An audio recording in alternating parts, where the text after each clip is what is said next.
ka. Laro ka ng laro. Tulungan mo ko dito. Opo.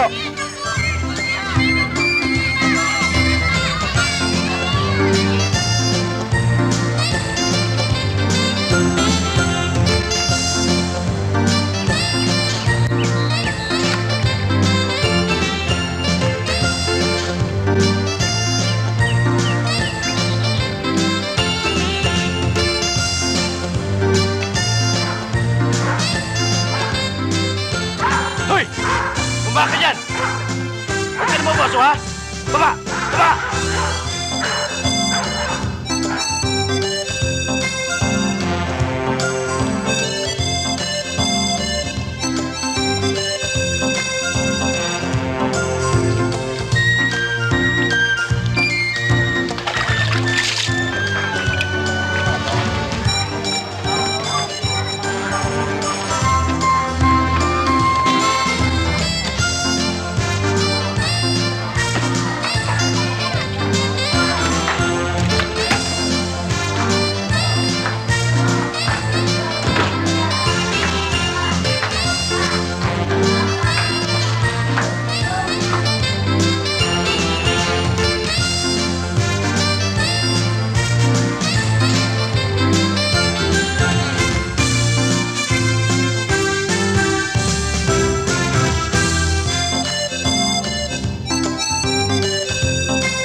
Salamat, Iha. Engineer, pagdagdag tayo ng kwarto banda rito. Madali naman gawin yun, eh. Di ba? Ito yung harapan, ha? Nilagyan natin ng poste. Madaling... Si Sino ba yan? Senyora, yun na! Si Senyora ka ba? Senyora! Senyora! Ayun na si Doña Medusa. Lalapitan mo. Senyora Medusa, meron po kayong bisita. Buenos dias! Doña Medusa? Buenos dias, Senyor Condo de Apartel. Nais kong ipakilala sa iyo ang aking mga ihas. Si Vampirella at si Brujanica. Talaga namang may mga bonitas ang iyong mga ihas, Doña Medusa. Gracias. Kayo ba mga nag-aral sa Europa? Yep. Yep. Senyor, sa itaas na tayo mag-usap. Let's go. Gloria, pakiakyat yung mga gamit dito. At pagkatapos, pwede ka nang umuwi. Kami nang bahala dito. Tuloy kayo. Mami, pupunta muna kami sa kwarto namin. Siya nga, Mami, magpapahinga muna kami. Sige, Excuse me, mga Mami. ihas. Excuse me. Doña Medusa, bakit bigla kayo napasyal dito? Balak namin kasing tumira muna dito. Hindi na muna. Doña Medusa, may usapan tayo na sa akin ibibenta ang property ito. Hindi na muna. Hindi na muna. Horror! Horror, Doña Medusa! May mga plano na ako. Nakaplatsa na lahat yan. Wala akong pakialam sa mga plano mo. Pero Doña Medusa naman. Doña Medusa, please, makinig ka sa akin. Okay. Kapag hindi namin nagustuhan ang pagtira dito, sigurado sa'yo ko'y pagbibili ang mansyon na ito. Pues, kung gano'n, Doña Medusa, sisiguraduhin kong hindi maganda ang pagtira niyo rito. Sapagkat sa panahon ngayon, it's a tough and dangerous neighborhood. Iba na ang panahon ngayon, maraming loko.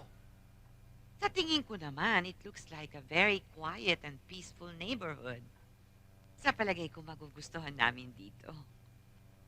Pero Doña Medusa naman! Pakinggan yung sinasabi ko sa inyo! May mga plano na ako! Ipagpaumanhin mo, senyor. Pero pagod ako at gusto ko na magpahinga. Doña Medusa! Adios. Doña Medusa! Pakinggan yung sinasabi ko sa inyo! Doña Medusa! Ha!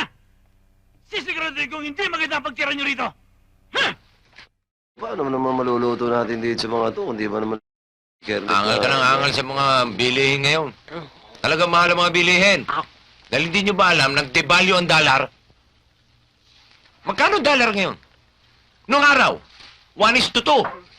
Ngayon, 1:2 times 10. Oh, eh, ano aasahan mo doon sa binigay mo pambili? Ang problema ng ating bayan, dollar. Sandali. Pinoproblema nyo ba ang dollar? Hindi lang tayo, buong bansa. Ang laki nga. Sa klase ng pananalita mo, mukhang may naiintindihan ka sa dollar. That's what you don't know, pare. Change me. Anong change me? Ibahin mo ko. Once again, I would like to sing the song, Money, money, money, money, money, money, money, money. Money makes the world go round, world go round, world go round. Money, money, money, money, money, money, money, money, money, money.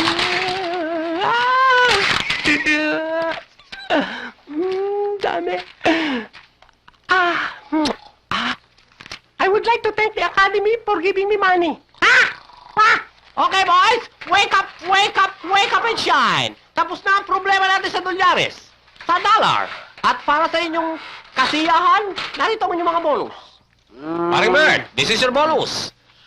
Ano matutulog? Oscar! Erwin! Ang dami to, ah. Ayoko. Okay to. Ah! Matindi to. Dollars! Aray! Aray, bakit? Hayop ka. Okay na sana eh. Ba't sa dami-dami ng litrato ilalagay mo, mukha mo pa inilagay mo? Eh, ba't ko lalagay ang mukha nila dyan? Eh, ako gumawa niyan. Chong, susunod mukha ko na may lagay mo, ha? Aray ko. Saka pa. Bakit? Manang-mana ka sa tiyo mong... Diyan na nga kayo. Saan ka pupunta? Susuli ko yung prentang ginamit ng Chong.